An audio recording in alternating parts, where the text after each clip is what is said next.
I can tell I'm getting older because in the midst of our 7-game non-winning streak, we had an injury happen to a very key player. And it was one of those where I was almost so afraid to click on it to see what had happened to him that, like, my chest really started to hurt. And then it turned out he just pulled a calf muscle, and I felt a lot better. So, but things are actually on the uptick here at High End. We're surviving by the skin of our teeth. We're surviving. My name's FM20, and it's time to get real.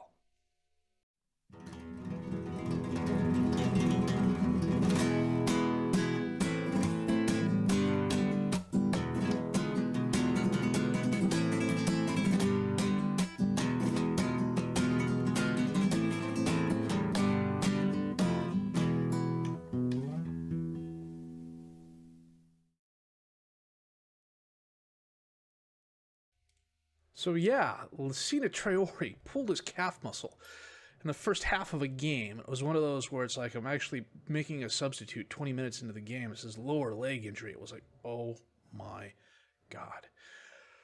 If he's out, we're sunk. I mean, well, not exactly sunk, but it makes our job staying up that much harder. So as it stands, at the moment, we're currently in 13th place. 16 games played, 20 points, 5 wins, 5 draws, 6 losses, a -3 goal differential. We've gotten really lucky in a couple of games. Another couple of games, we got absolutely FM'd. It's not even funny. So currently, Traore leads with 6 goals. Alvaro Sands our highest rating. Oculus, the most assists with 4. Raboui, the best pass completion rating. Got 5 players, each with a player on the match board. Oculus, he's just a yellow card machine. I gotta live with it. So how did we get to where we are now? It was a bit rough, I'll be honest. After losing to Real Madrid, we held Barcelona to a 0-0 draw. This was one of those games where I literally sat there the entire time, just clenching my jaw, going, oh my God, please don't break, please don't break, please don't break. 5 yellow cards later, they had 20 shots, 12 on target. We had a minuscule possession advantage, but we shut them down. They had their chances, they couldn't make the most of them. As you can see, Worrell a 7-3, Clemente a 7-1, Sands a 7-1, just fabulous all-around performances by my defense. Robles on a 6-6 was a bit disappointing, but a lot of that was to one key mistake he made.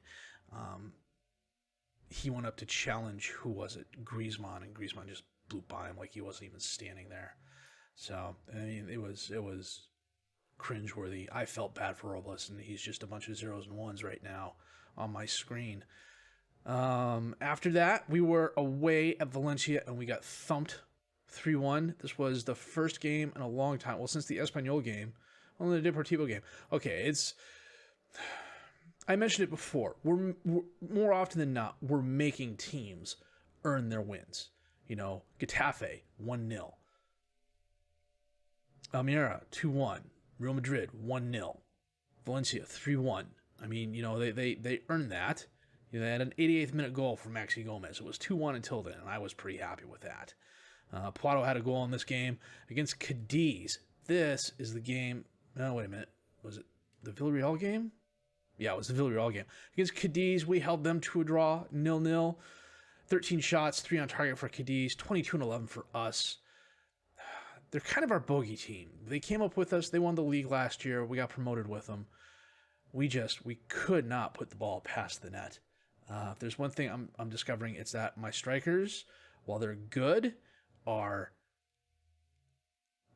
bottom table La Liga good. If we're going to get better, we're going to have to improve there. Traore's a step up, but for whatever reason, both Poitot and Ruiz have really fallen off. Then, against Villarreal, we won 1-0 thanks to a Bakary Diatta goal in the 87th minute. We totally FM'd them.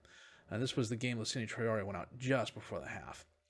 This wasn't the best game. They had 13 shots, 5 on target. We had 11-5, a huge possession advantage. We essentially played keep away from them all game, and I was happy with the draw. And then Bakary slotted it away in the 87th minute. We escaped with a 1-0 victory. And then against Real Betis, who was actually near the top of the table at one point in time, they were like 5th. We thumped them 4-1. Worrell goal, Abubakar Karamoko, brace of goals, Pedro Ruiz a goal. They had 2 players go out injured. That really didn't help them. But, you know, they had 1 more shot on target than we did. We had a bunch more fouls. Possession was pretty much the same. They lost 2 players to injury, but they've got quality replacements for those 2 players.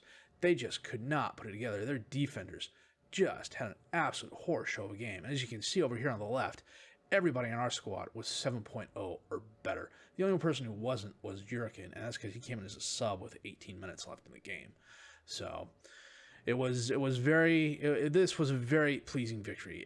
Even if we do go down this season, I will look back at this game and say, hey, this is where we showed that we could really compete with the big boys. It wasn't the draw at Barcelona or the 1-0 loss at Madrid. It was the 4-1 thrashing of Betis. So we are playing Atletico Astorga, who are a 3rd Division Group B squad. I really want to take them seriously. At the same time, I don't know that I'm going to play it online. We're going to be back with our game against Real Sociedad in just a bit. Well, we are playing Real Sociedad today. Our 4-2-4, of course. Raboui in goal, Aklas, Clemente, Worrell, and Rousseff as the defensive back 4. Sanz and Maguin as the midfielders. Yardi and Yada up top is the attacking midfielders. Pado and Ruiz as the strikers. They're playing a 4-1-4. They got Alexander Isak up top. How's he been for them? 4 goals in 16? 14 goals last year, 16 goals the year before that. Went to Sociedad on a free of all things. I remember 2-3 years ago, he was the wonder kid to have. Anybody else I recognize? Oyarzabal, I recognize the name, but not because it's attached to that player. Geronimo, they got Rulli. This guy, oh my God, he was an absolute bogeyman for me in FM17. I was playing USL Dunkirk. They're a French football 3rd Division squad.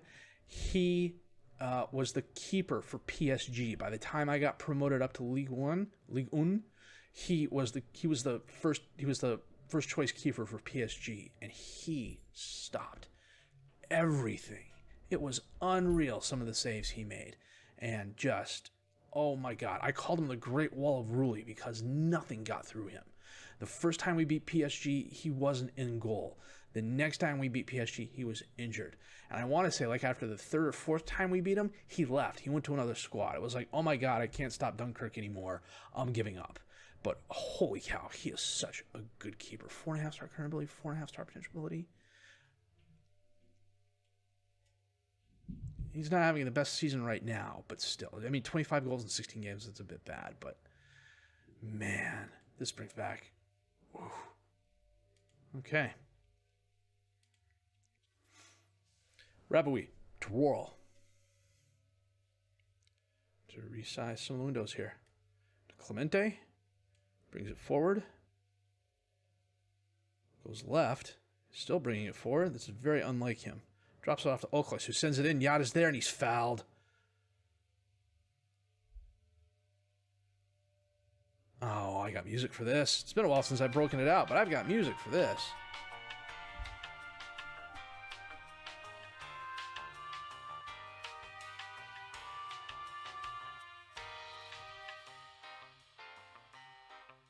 Nice. Okay. Let's go, Ruiz.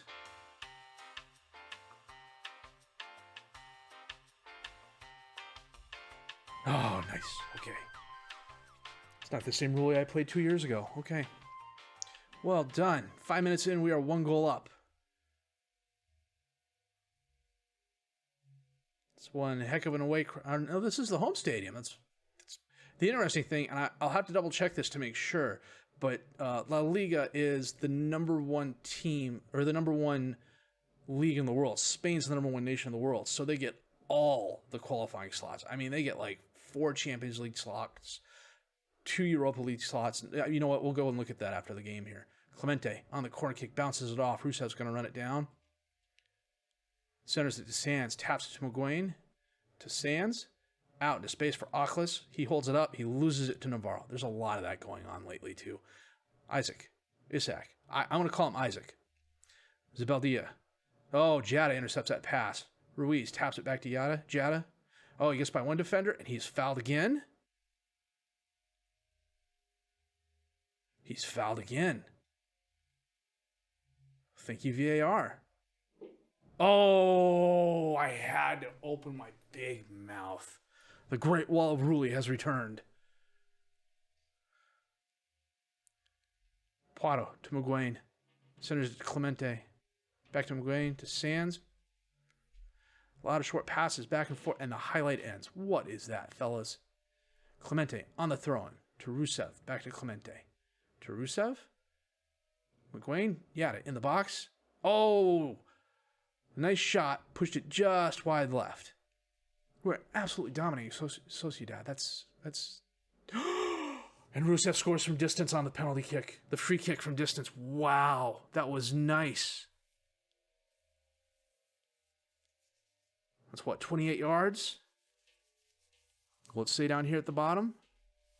His first goal for the club. Wow. Okay. Halftime, a 2-0 lead thanks to a penalty kick and a free kick from distance. Tell Yada to calm down here. Praise everybody else. I didn't need to do that, really. They were all green. I could have really screwed myself over. Poirot, really a nice block. 16 shots, 10 on target for us. Huge possession advantage. Rusev sends it in. It's knocked away. Can Miguel get there? He can. Taps it back to Alclis, and the highlight ends. A little bit past 60 minutes, we're going to make a couple changes here. We're going to get Yada off and bring on Karamoko, and we are going to get Miguel off and bring on Jurgen. It's probably Jurgen. You know, the more I think about it, the more I think I'm going to do an Eastern European journeyman in FM21. The mispronunciation alone is going to be worth the views.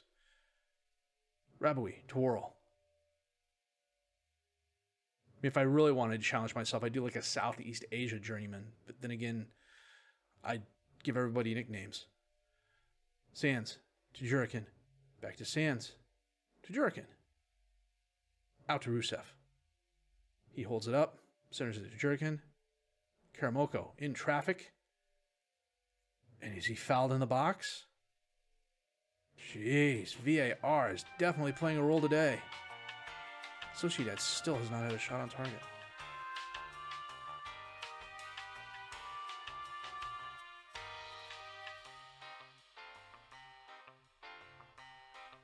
Free kick from just outside the box.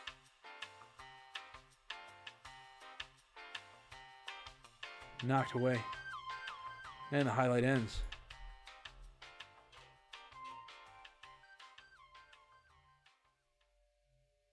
This was a really good game for us. Wow. 20 shots, 12 on target, huge possession advantage. The missed penalty kick was a bit of a pain, but you know what? The Rusev goal was nice. The Ruiz goal was nice. We beat Real Sociedad. We're on a winning streak. We're on a 3-game winning streak. How about that? Rusev was stellar. We'll come back and do the press conference here in a bit. So we are playing Atletico Astorga. Assuming, knock on wood, we get past them, we will come back for the Copa del Rey game in January. And then I might do a little bit of a transfer window roundup. One of the things I have done, and I still need to do this. So, okay. One of the things I like to do, and I got to move my keyboard and push some stuff around here real quick. Sorry about that. So we're going to go to the staff. And then we're going to go to the recruitment team. And we're going to take a look at this guy right here, Roberto Crozas. I'm totally mispronouncing that wrong. But he, Switzerland, Argentina, Uruguay, Paraguay. He is my South American scout. 16 ability, 14 potential, decent adaptability, determination, man management. He wants to be a scout. He loves to be a scout. What I like to do to help me out is, overview, set nickname, Cruzaz.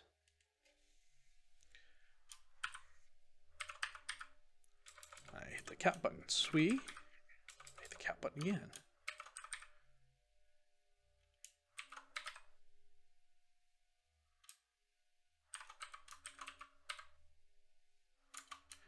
question is, do I still have enough space?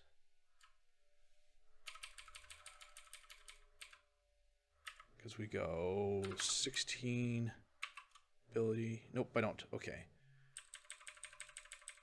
So we go 16 ability, 14 potential. South America, South.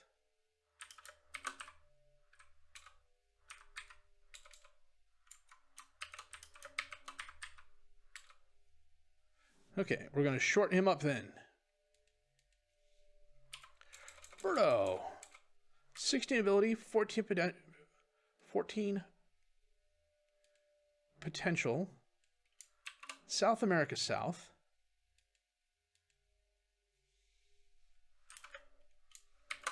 And Switzerland. So now, when I'm looking at him, I can say, hey, Roberto, 16 this, 14 that, South American.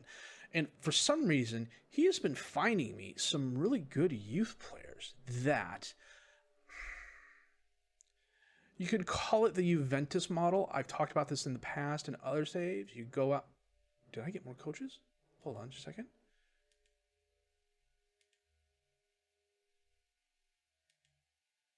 I've got more coaches available.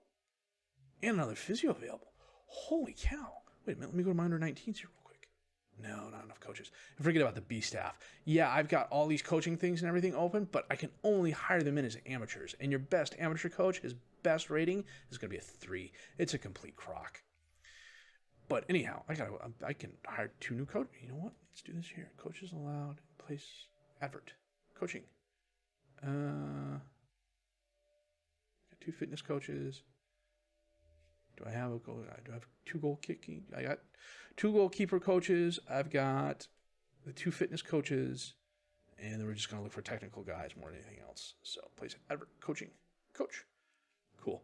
Anyhow, what I like to do is go through and rename my scouts that way when I'm making assignments and stuff like that, I can assign the best scout possible.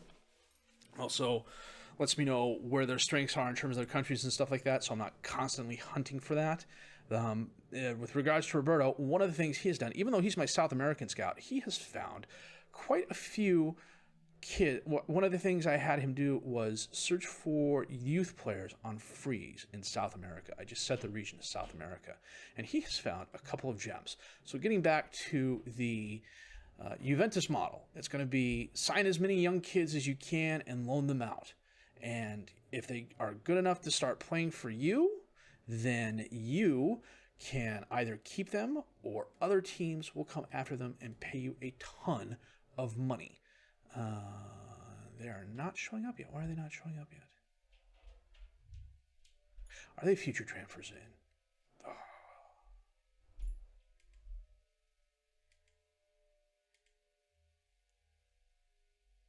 Nope, Alvaro Nunez is a future transfer in. We'll talk about him now because we're coming up in the transfer window.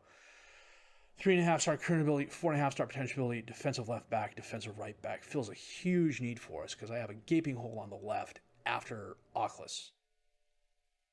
And yeah, I may have overpaid for him. He's getting 20,000 euros a week while he's here. But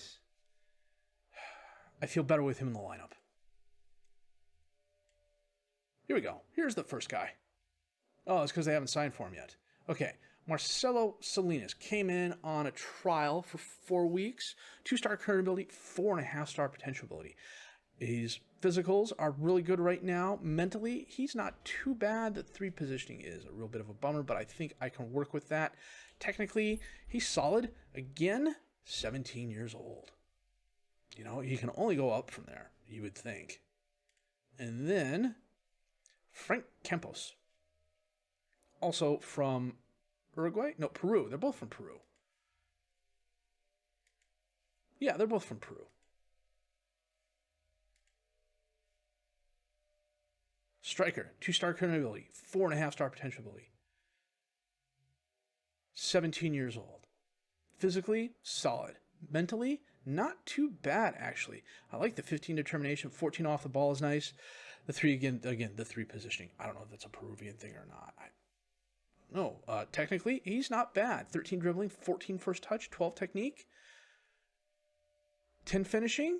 It's 17 years old. He can only get better. Now, the rules in La Liga are you can only have 3 players from non-EU teams, and right now I've got 1. Alexander Oklas.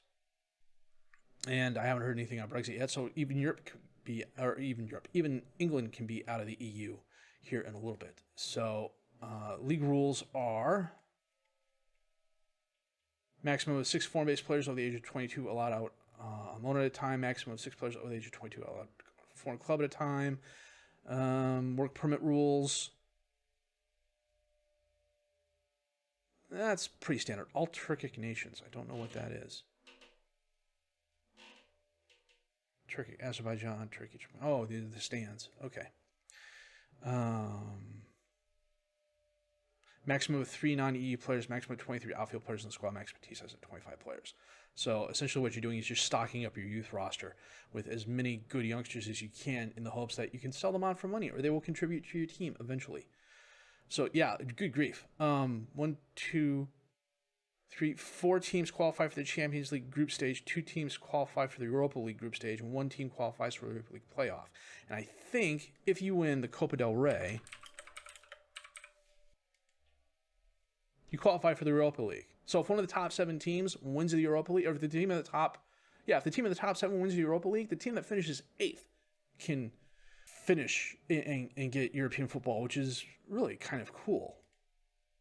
I don't think that's going to happen for another year at least. I mean, we're doing okay now. We're mid-table, but we're going to be we're still in a relegation fight. They're talking about we've been mathematically eliminated from being relegated, but I'm sorry. This tells me here that, we're totally capable of not winning a game for a long period of time. So that said, we had a really good game today against Real Sociedad, who are mid-table. They've won more than they've drawn, and we just gave them the majority loss, and they've lost to some really good teams too. Barcelona, Alaves, Getafe, Madrid. They've lost to teams we've drawn. So fingers crossed, we're going to get there. If you did like what you've seen and heard, please leave a like, subscribe to the channel for more content. Questions, criticisms, comments, leave those down below. I will answer those as fast as I can. I am FM20. I thank you for watching.